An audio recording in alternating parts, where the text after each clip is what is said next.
quick overview of the things that we're going to be covering tonight so you can sort of think through your time with us tonight. This webinar is basically what I consider an introduction to billing under the LFP payment model for care provided for hospital-based and home-birth settings for pregnancy and newborn care. Today, we hope to get you started with understanding how LFP billing will work in this setting. We won't be covering billing for clinic-based care. Many of you are already billing under LFP for care provided in your longitudinal clinics, in your pregnancy and newborn clinics. I know there's likely some that are joining us tonight who are not billing under LFP for their clinic-based care right now and are considering billing it for the first time. We are going to be working on some more billing support videos, webinars, etc., to introduce you to the basics of how to bill time codes and those type of things. But because of time limitations, we won't be getting all the way into the basics about things like time codes, interaction code, claim submissions. We'll be focusing on eligibility and registration for pregnancy and newborn care, as well as the specifics of the time codes and the interaction codes as they apply to pregnancy and newborn care, both for in-hospital care, for primarily acute care, labor and delivery care, postpartum care, as well as for care that you may choose to provide for home birth settings. And we'll cover a bit of that as we go through. Again, because of time restraints, we won't be discussing MOCAP, on-call availability payments, or FPSC network funding on the webinar tonight. Further information about that will be shared as it becomes available, and you can keep an eye out for that through the LFP newsletter as well as through FPSC updates. You will have noticed that we've made some language updates for the LFP payment model. Previously, many of us have used the terminology of maternity care, and in the previous discussions around LFP payment model, the language of maternity was used in the payment schedule. We are now following along the lines of TransCare BC to be more inclusive of trans, two-spirit, and non-binary people. And so tonight and through the LFP payment schedule, we'll be using the term pregnancy and newborn care to be more inclusive. And you may hear us going back and forth because, of course, this is a learning journey for all of us.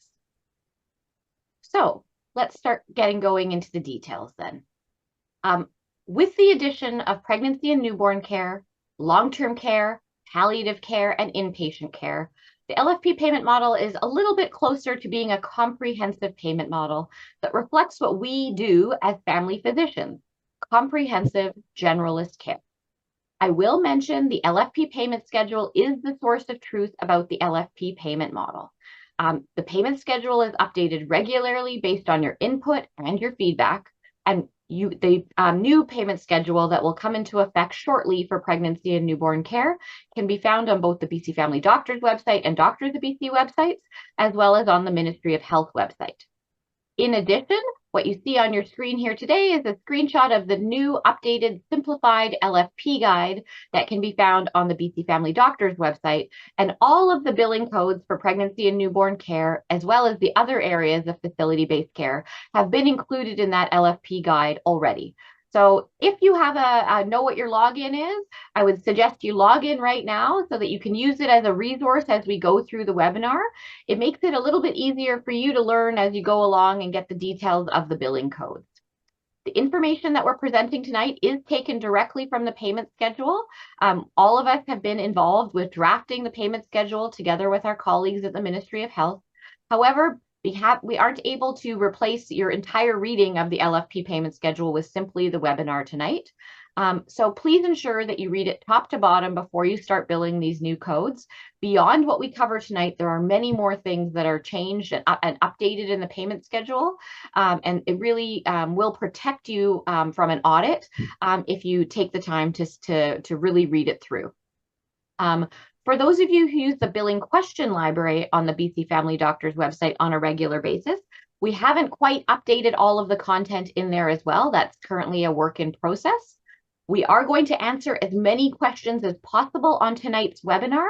And I will mention that both the questions that we answer tonight, as well as the ones that we aren't able to get to, are going to be used to help us populate the billing question library. And in fact, to prioritize the questions that you're asking tonight as the priority items that need to be asked and answered and made available for everybody's information as quickly as possible. So on to the details then. two key dates for you to keep in mind. Last week, the LFP payment schedule was shared with physicians. If you haven't had a chance to look at it yet, you can find it in your email on May 27th, or you can log into the BC Family Doctors website, Doctors of BC website, and find it located there. You will currently find two payment schedules for LFP on our website. One that is in effect right now that will cover you all the way up to and including June 23rd. And then you will also find a payment schedule that's there with an effective date of June 24th. And the reason for that is that's the day that facility-based care will be eligible for billing under the LFP payment model. So you have a little bit of time to take your time and read through the document, read through the simplified LFP guide, and get yourself prepared for that June 24th date. Beyond this webinar tonight, we've already had webinars last week for inpatient care as well as long-term care and palliative care. If you didn't get a chance to join us for those webinars were recorded and will shortly be available to view, as will this one, which we hope to have up and ready for you in about a week. And then come June 24th, just a few short days from now, we will be up and going with billing in BC for pregnancy and newborn care. Last couple notes before I hand it over to Kathy for some details about eligibility and registration. You all know that it was just only a little over a year ago that the LFP payment model was introduced in BC. Over the last year, more than 4,200 physicians have enrolled in the payment model. And in such a short amount of time, this has become the main way that longitudinal family physicians are paid in BC. Of course, fee-for-service remains an excellent option for those that find that fits your practice style, and lots of AP models available through the province as well. For the LFP payment model, more than 100 changes have been made to the clinic-based model in response to your feedback and suggestions, and I suspect that over the next year, even more is going to come to pass. For pregnancy and newborn care, we've made some changes based on your feedback as well. You asked us to revisit the value of the birth code, as well as include a code for pregnancy-related surgical assist. As a result of that, the billing codes for labor and birth care were reviewed from top to tail with the Ministry of Health. And you will see today a new value for the birth code, as well as a new billing code for pregnancy-related surgical assist. I do want to mention that we know that the patterns of practice and billing are different depending on where you are in the province. Your hospital might have a low, medium, or high volume of births. And in some communities, the LFP payment model may be the best match for your style of practicing labor and delivery care. In other communities, fee-for-service may better suit the volume of labor and birth care. In other communities, AP models exist or are under development to help match the needs in your community for physicians and for patients. And that's why a key element of pregnancy and newborn care is that, as well as all the other facility-based billing, is that you will be able to choose if you want to bill your facility-based services under the LFP payment model. It's not an all-in enrollment and registration. Kathy's going to go through the details of those with you. You will get to choose setting by setting as to which meets your style of practice and the needs of your community. And LFP billing, as I said, for facility-based care will start on June 24th. I also see in the chat here that I completely forgot to introduce myself, so I'll do that now. Apologies. My name's Renee Fernandez. I'm the Chief Medical Officer for BC Family Doctors. I'm a family physician in Vancouver, and I, until a couple years ago, also delivered babies at BC Women's Hospital. And I see a number of folks from my previous call group, as well as at BC Women's in the chat and in the Q&A. So hello. I'm going to be helping with moderating the Q&A today while Kathy takes us through the majority of the information on the slides. One last little bit of information before I hand it over. What you see on the screen here right now are the areas of care that are currently included in the LFP payment model in the left-hand column: your longitudinal clinic, maternity or pregnancy and newborn clinics, regardless of where they are, whether that be in the hospital, a standalone site, or part of your LFP clinic, and home visits. All of those are areas of care that you are currently able to bill under the LFP payment model. Come June 24th, you'll be able to bill all those areas of care, plus pregnancy and newborn care in hospital and home birth settings, as well as long-term care and palliative care facilities, as well as inpatient care. So we are looking to all of you to help us improve LFP billing in these settings as we move forward. I'm going to hand it over to Kathy now and start scanning the Q&A, and I'll be back with you answering some questions in just a few short minutes. Thanks, Renee. Good evening, everyone. I'm Kathy Cleland. I'm a family physician in the Tri-Cities and now Surrey area as well, with my clinical work focused mostly in Aboriginal primary care, but I do still work at our local prenatal postpartum care clinic in Port Moody. I am joining you from my home on the unceded territories of the Katzie peoples. So first of all, eligibility as of June 24th, 2024. As Renee said, you must be a family physician who provides clinic-based longitudinal care to a panel of patients and is being paid under the LFP model for your clinic-based care. This is what is required in order to access the pregnancy and newborn patients in hospital and home birth settings. Longitudinal family docs who are remunerated under other payment models for their clinic-based care will also be eligible later in 2024, so do stay tuned. Locum eligibility. Now, locums will also be able to bill for pregnancy and newborn care, as well as the other facility-based services, starting June 24th, along with their colleagues. To be eligible to bill as a locum physician, you must meet the locum eligibility criteria and provide LFP locum services on behalf of a host physician. When acting as a locum for a host physician, as a locum, you can provide only LFP clinic-based services, or only LFP facility-based services, or you can provide both. As with clinic-based care, when you submit locum time codes, you must include the MSP practitioner number of the host physician on the billing claim. One of the changes that has occurred that will occur as of June 24th, in order to support the voluntary nature of LFP facility-based billing, there is a significant change. Starting on June 24th, you will need to register for the settings that you wish to bill via LFP. You will do this by submitting the appropriate setting registration codes, and I will go into those shortly. This identifies the settings for which you will be billing LFP time and interaction codes. Basically, this is a second step.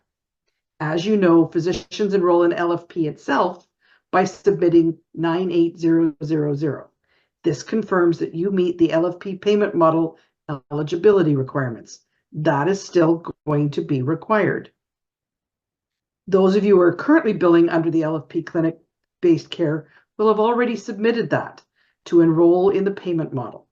But starting on June 24th, you can also submit your registration codes, your setting registration codes, the 98002 for clinic-based and 98006 for pregnancy and newborn care.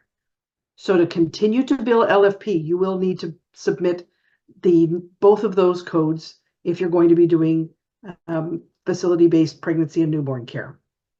For those of you who are locums, this applies to you as well, except of course your LFP enrollment code is the 98005. What facility services are billable? Well, at this point in time, billing a setting registration code will enable you to bill for that particular setting under the LFP model. For these areas that are in the left-hand column, you have a choice about whether you want to bill them under LFP. You can bill pregnancy and newborn care, facility-based, clinic-based. You can submit to bill in inpatient or long-term and palliative care. The settings that are noted on the right-hand column are not yet part of the LFP payment model. So this would be things like family practice anesthesia, surgical assists that are unrelated to pregnancy, and these should be continued to be billed under fee-for-service or your AP model, depending on what your compensation model is. Pregnancy and newborn care is a unique situation. Unlike every other focused practice clinic, you can bill LFP at your pregnancy care clinic, regardless of its location. We know that they are important and needed areas of care. Work is underway to consider which areas should be included in the LFP payment model. So please do write to us to let us know what your priorities are. Non-LFP billing, there are still a number of circumstances where it's not appropriate to bill under the LFP payment model. This is a partial list of those items. For these, you don't bill using your LFP time and interaction codes. Depending on the service, you bill using the fee-for-service codes, or you bill directly to the patient or a third party. These are a few key services for private billings and other excluded services in the payment schedule. This is not an exhaustive list.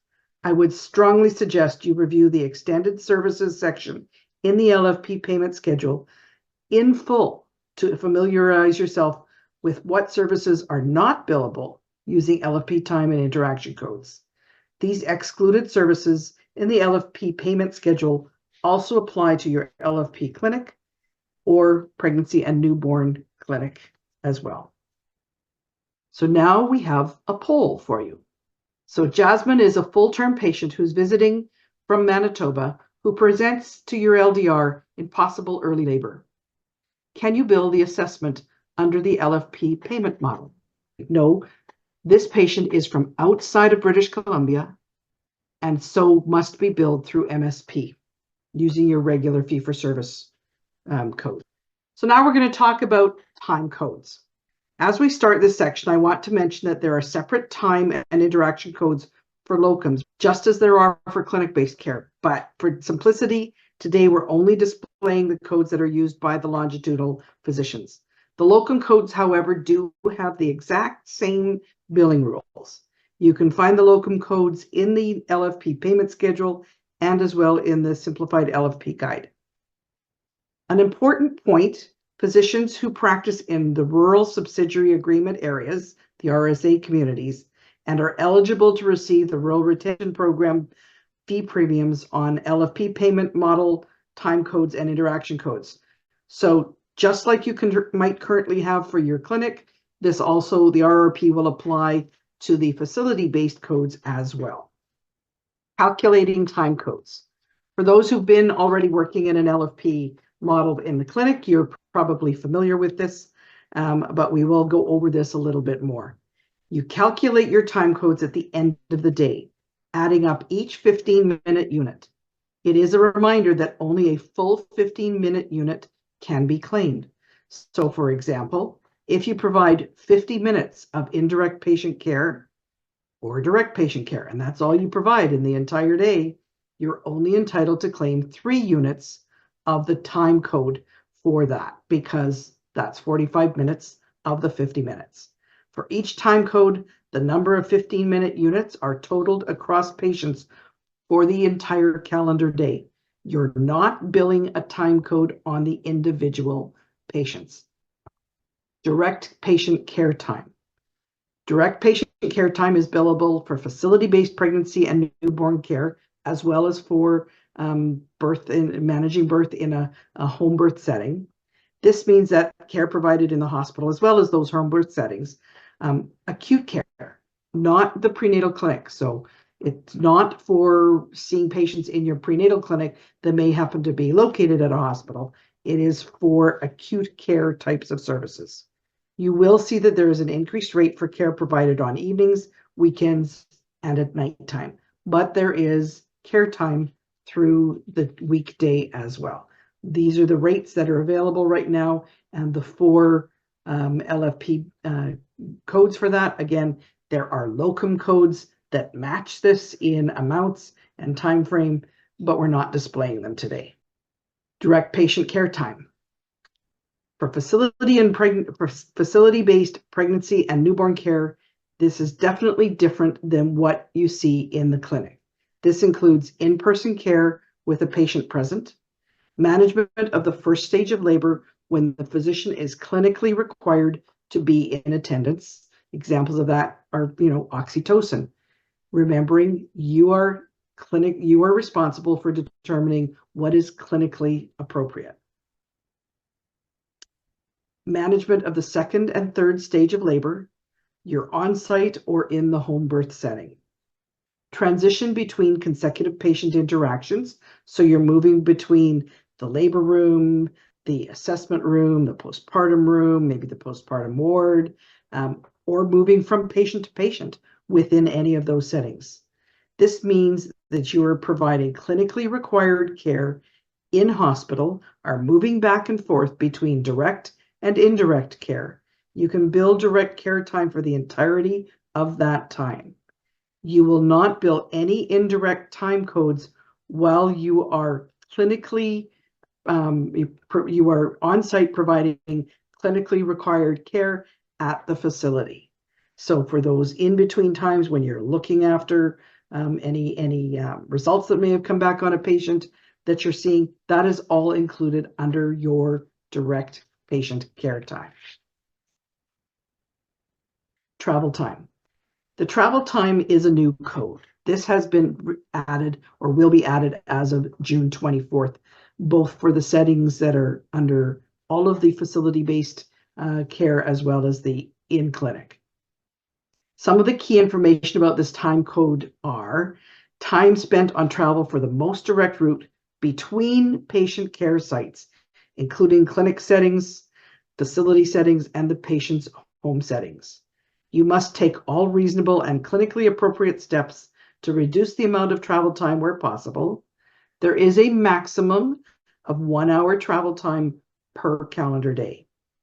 The documentation in the patient's chart, you need to enter the start time and the destination sites in the patient's chart, or the starts and destination sites and the start and end times. Now, you do not need to go to the detail of addresses. You just need to describe the situations, the locations from where you're moving. For those of you who are currently billing under LFP for home visits, you will have billed your time travel or your travel time previously using the indirect time code. Now this time code for travel time between all patient settings includes clinic settings, facility settings, and the patient's home settings. When you travel from your home to the hospital or clinic or the patient's home, you cannot bill travel time, even when it is urgent. Other time codes, of course, we have the 98011, the indirect patient care time, and the 98012 clinical administration time. These will apply across all clinic and facility settings. However, when you are on site at the hospital providing clinically appropriate care, clinically necessary care, you will not bill any indirect time. You will bill all of your time that you're providing services under the direct patient care time. We do encourage you to take the time to review the updated LFP payment schedule in its entirety to get a better understanding of this. Billing for time across settings. Now, what we're talking about here, though, is when you are providing care to patients who are in more than one setting during the same time period. It's not about you being in different settings. It is about this particular piece is about when you're providing care for patients who are in different settings. So when you're providing clinically required care to patients who are in more than one setting during the same time period, you bill the higher value direct time code. As an example, when you're at a hospital managing a patient in the second stage of labor, you may have a few minutes to check labs. And if you see that a clinic-based patient has a urinary tract infection, you may need to do a phone visit to that patient to see how things are going and address that. In that case, you can bill the direct time code for pregnancy and newborn care throughout, as you are providing care for both your laboring patient and the clinic-based patient at the same time. On the other hand, if you're done seeing your pregnant and newborn patients for the day, and you may choose to spend 30 minutes reviewing clinic labs before you leave to pick up your child from the soccer field. In this circumstance, you bill the indirect time code for the clinic-based care, as you are no longer required to be at the hospital seeing pregnant and newborn patients. That clinical appropriate applicability is what we're talking about. So now for another poll. You're at the hospital managing a patient in the second stage of labor. While you have a few minutes to check labs, you see results of a throat swab that's positive for strep for a 4-year-old clinic-based patient. You call the parent and speak to them for 6 minutes. Under which time code is this phone call to be included? And the correct answer is the first one, direct patient care time, facility-based pregnancy and newborn care. You are there at the facility, you're providing that care. The fact that you're phoning outside to the parent of a patient, it is still covered under the time-based care, the direct patient care time for facility-based pregnancy and newborn care. So now we're going to go into more information about the interaction codes. So the interaction codes for pregnancy and newborn care in facility or in the home birth setting, there are, as you can see, there are 7 in total. We're only going to review the 6 that are bolded. A comment about virtual care. First of all, which of our interaction codes require in-person only? That is your the in-person only is the pregnancy-related acute care visit, newborn acute care visit, newborn resuscitation, birth, and pregnancy-related surgical assists. You are there with the patient right then. In-person or virtual is the consultation. We're not touching anything more than just mentioning it here, but that's the one that can be either in-person or virtual. And for virtual only, the team communication encounter code is only billable for virtual interaction. This is a point for me to remind you that you need to review the LFP payment schedule to familiarize yourself with all the billing code notes and details. Remember that in-person discussions with hospital staff when you are on site are included under that direct care time, the direct time code. Multiple interactions of the same day. You know, in general, only one interaction code is payable per patient, per physician, per day, except for the team communication code. There are times, however, when you will need to provide more than one service for the same patient on the same day. You'll probably be a bit familiar with this within fee-for-service, so there is that opportunity. For subsequent interactions, the direct patient care time is billable. An additional interaction code is only billable when the subsequent interaction is for a new condition, in a new setting, or because the condition has changed significantly and requires a new assessment, management, or procedure. Examples are oxytocin, having to do a artificial rupture of membranes, fetal distress, bleeding, or for example, when a patient is assessed initially and then gets sent home because they're in early labor and they return later in active labor. For all of these, just like under fee-for-service, you will need to use submission code D to indicate to the computer, to MSP, that this is a duplicate code. So what does it look like? The payment model was built around the patient journey during labor, birth, and the immediate postpartum time. Here you can see the trajectory of a typical labor and birth admission to hospital. What are the codes that go with that? There we are. So now you can see how the interaction codes reflect that journey.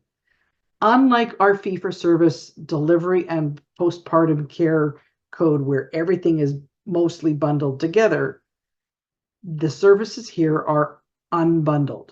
So for example, in fee-for-service, the labor care postpartum bundled into the delivery fee. In LFP, you bill each interaction, each component essentially, separately. This reflects modern obstetrical practice, as most of us now work in groups. So as we know, the doctor who's providing care for the patient during labor may or may not always be the person who actually catches the baby. And often, yet another physician may provide some postpartum and newborn care if we are handing over care day by day. Under LFP, each physician bills for the care that they provide. You can see the pregnancy-related visit, the birth visit for the newborn or the newborn resuscitation, the birth itself or surgical assist, and we're going to go into more details with these later. So the first code we're going to talk about is the pregnancy-related in-person acute care visit, 98170. This is billable for in-person visits done for any clinically required reason. Antenatal visits done in hospital or home birth setting. This could be something along the lines of first trimester losses, antenatal bleeding, visits during labor, or of any type of urgent assessment. Admissions for the time that you admit a patient, whether that be during labor, antenatally for things such as hyperemesis or threatened preterm labor, or for a postpartum readmission for something like PIH. Postpartum visits in the hospital or a home birth setting, including discharge visits. Postpartum visits billed after birth can be billed daily, unlike in fee-for-service. As we know, our delivery code includes any and all of those postpartum visits that you may make for the mom, and the baby is either bundled in one or potentially, if there's other problems, separate. But under this LFP, all the situations, you get to bill for the visits that you see. You can see this code can be billed for patients both in hospital as well as the home birth setting. So acute care setting of a hospital, home birth setting in that first 5 days after birth. Actually, if you have to see them at home after that, you're still billing, but that'll be under separate codes. The newborn in-person acute care visit, 98171. is billable for in-person visits done for any clinically required reason. Again, birth assessments. You can bill for the assessment that you do for the newborn at the time of birth. Newborn visits in hospital or a home birth setting, including discharge visits. Each day, you get to bill individually for the day, the visit that you provide to that baby. Urgent assessments, when you're called in urgently to assess or reassess the baby. Admissions, for the times that you admit a baby with jaundice, weight loss, anything after they've been discharged from hospital, if you need to readmit them, you get to bill the acute care visit. You will see that this code can be billed for newborns in hospital for a longer period of time than in the home birth setting. So it's for up to 10 days after birth. If they're continuously in hospital during that time, then that's where you can bill that. But at home, it's for the first 5 days. If you see a baby after the first 10 days of life, you can bill an inpatient visit using the inpatient codes. So you switch from the pregnancy and newborn visits once you are outside of the time frame that's indicated here. Birth. So let's turn our attention to the birth itself. You will, of course, immediately notice that these interaction codes are less than what you're paid in fee-for-service for the delivery fee. That's because you are also receiving $230 an hour, minimum of $230 an hour for the time that you spend attending the patient and that birth. So the birth code is billable for many of the ways that a baby can be born. Spontaneous vaginal birth, vacuum-assisted birth, forceps-assisted birth, emergency C-section, and this also includes pregnancy loss from 16 weeks on. So the birth code, which is not listed there. Oh, that's right. We have birth and we have surgical assist codes. So there is the birth code is payable for second trimester pregnancy losses, as well as the stillbirths at any gestational age. I know, many of us have provided care in these difficult circumstances, and this recognizes the challenge of providing care to families who are grieving, which is equally, if not more challenging than with a live birth. There's another point that I'd like to outline here. You cannot bill both the surgical assist and the birth code for the same pregnancy. The surgical assist code is billable for an elective C-section. It is billable for a C-section surgical assist for a patient of another physician or of a midwife. It's also billable for surgical assist for an OB surgery provided separately from the birth. If you attend that emergency C-section, you can bill the birth code only. If you attend the elective C-section, you bill the surgical assist code only. In this code and the related time codes, you can also bill for the postpartum visits daily in hospital up to and including the date of discharge. So the birth code is 98173. It's payable to the physician who is responsible for managing a birth, responsible for co-managing a birth with an obstetrician, or another family physician who performs surgeries or operative deliveries, as we often can see in some of the rural communities. And for those of you who are attending home births, it's important to note that this can be billed by both the first and second attendant at a home birth. The birth code is only billable once per pregnancy. For those of you who manage and deliver twins, you will bill this once per pregnancy, not once per baby. Your time code at the $230 per hour at a minimum, depending on the time of day, will capture the additional time that a multiple birth requires. Pregnancy-related surgical assist, 98174. What services it can be billed for? They're listed here. It might seem odd that you can't bill a birth code for an elective C-section, but if you think about it, this is actually very similar to under fee-for-service. While most of us think of the 14108 as an elective C-section delivery fee, its actual name is postnatal care after elective C-section. So in reality, it's actually for the care after the delivery. As we just discussed under LFP, you can bill separately for seeing a postpartum patient in the hospital each day. The postpartum care is no longer bundled with the delivery fee. So let's look at the math. A 1-hour elective C-section at $230 an hour, plus the $150 surgical assist, is $382. If we add in the 2 days postpartum before discharge, we're adding another $60, 2 days each billed at $30. This is a total of $440, an improvement on the current fee-for-service billings for patients that are delivered by C-section. You can also bill the surgical assist fee when you're providing a C-section assist for a colleague who will be billing the delivery. This might be an LFP physician who's busy with another patient, and you go in to do the surgical assist on a C-section. An OB who needs a surgical assist for their own patient, or a midwife who has not completed surgical assist training.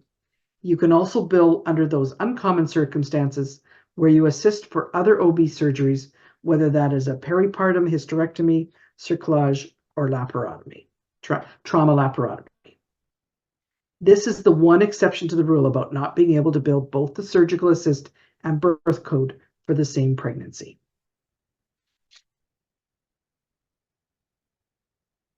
Newborn resuscitation. This is something new. 98172. Anytime you have a patient who requires positive pressure ventilation, chest compressions, laryngeal mask, or endotracheal intubation, you can bill the newborn resuscitation code. The NRP algorithm is on the right-hand side here. But up until now, and I haven't done deliveries for a few years, but anytime I had to put the mask off and do any PPV, I didn't get to bill anything. So this is a nice change from what we have traditionally had. If you bill this, you do not bill the newborn visit fee for that interaction with the patient, with the baby. Team communication. 98035. When you are not on site providing LFP facility-based care for pregnancy and newborns, Basically, this was created to address when the staff call you when you're not on site, when you're not at the facility. It can be billed if the staff contacts you or the physician contacts the staff as a result of something that you've had come across. You know, you've got a patient maybe on the ward and you need to phone because you've seen something that's come in from, say, a lab that you'd ordered before admission. This can be billed for making that phone call. It's only payable when you are not personally on site at the facility providing care. Because when you are on site providing care, those phone calls to the staff are actually included under your direct patient care time in the facility. So because of this, you'll be billing this code on top of clinic-based time codes, which would most often be 98011 if you're in the midst of a call shift without any clinic booked. If you're in the midst of direct patient care at your clinic, you would use 98010, your direct time code. So when you're in your clinic, that's where you would be when you're billing the other codes. There are some documentation requirements for this code, so you need to make sure that you review the details in the payment schedule or the simplified LFP guide. One last slide before we have another poll. There are limits on codes. There are no limits that have been applied to the time and interaction codes for pregnancy and newborn care in hospitals, unlike the limits that we see in the office-based care. This is because the number of patients seen is not within the control of the physician. And it also recognizes the varying needs of different hospitals and communities. Limits on clinic-based time and interaction codes will continue to be applied to that care. For those of you that provide care in multiple settings, each setting has its limits based on the way the care is provided. However, while there are no time code maximums on the facility-based codes for pregnancy and newborn care, there are only 24 hours in a calendar day. So the effective limit is 24 hours of all time codes combined. The physician is responsible for ensuring that you do not exceed the maximum amount payable for the time codes in a 24-hour single calendar day. That includes facility-based pregnancy and newborn services, direct care time, indirect patient care time, and clinical administration time. And now for the last poll. So Petra had a vaginal birth with Dr. House. Dr. Gray sees mom and baby on the postpartum day too, but they need another day in hospital. And on the third day, they are discharged. What can Dr. Gray bill on postpartum day 2 specifically? And the answer is all of the above. You can bill the pregnancy-related in-person acute care visit, the newborn in-person acute care visit, and that care time all is applicable under the direct patient care time. So all of the above is the correct answer. So a commentary about resources. I mentioned at the beginning, but just some more specifics. As I mentioned previously, the simplified LFP guide is now live on the BC Family Doctors website. It has all of the time and interaction codes for pregnancy and newborn care, long-term care and palliative care, and inpatient care. It also has those new setting registration codes that you'll need to be billing come June 24th to declare if you are going to be billing LFP for this care or not.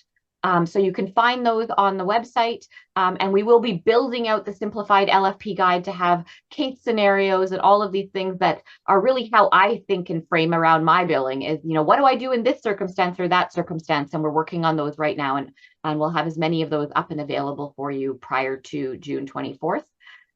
Many of you will remember that prior to or around the time of billing last year when clinic-based care launched, there were a whole bunch of billing cheat sheets that we put together on the website, or I should say summaries that were on the website to make it a little bit easier as we were all learning this new language of LFP billing codes, and we were going to work on those as well. Some of you might not be sure if you're BC Family Doctors members. It is separate from your Doctors of BC membership. If you're not sure, shoot us an email. You see the email address here up on the screen. Or if you're not sure if what your login is because you've never used the billing resources on the website, you can send us an email and we'll reactivate your billing or check for you if you're a member. And if you know that you're not a member and want to know what the heck I'm talking about, you can see a link there on the screen about receiving a free 2-week trial membership, so you can check it out for yourself and see if it's something that's useful for you as you go through this learning curve of learning these new codes. So with that, I think we will close it out for today.